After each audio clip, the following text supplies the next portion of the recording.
बेरी घोटी और दोना प्यारी पिस पिया दोना भंगिया के गोला हो भंगिया के गोला।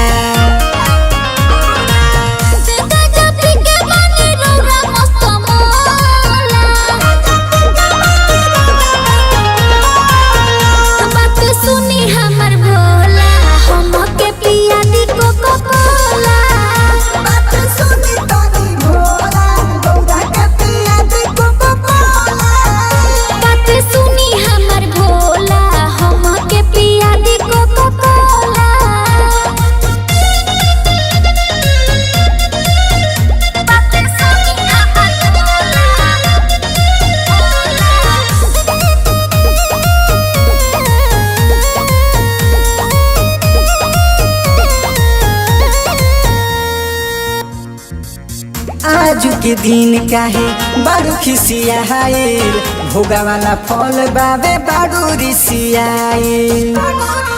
ए गौरा मान जा बदलल जमाना बाबे बदलल दुनिया हमके खिया दे रसमलाई दुनिया। नंदिली आइल बारे भरी भरी झोला हो भरी भरी झोला।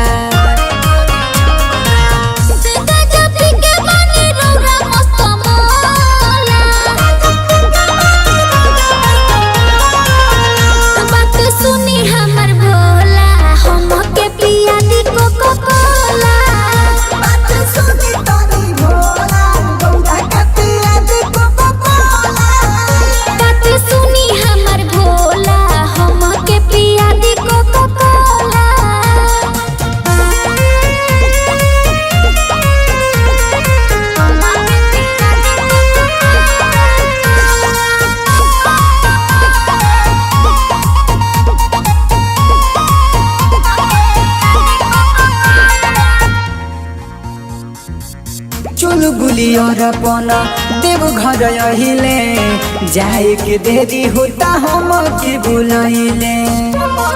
देखा पुकारा तरे गौरा असही बुलाइले मीठी मीठी बात में देव घर न ले जानी हमरा के अपना साथ में। चला घुमा दे तोहे देव घर के टोला हो देव घर के टोला।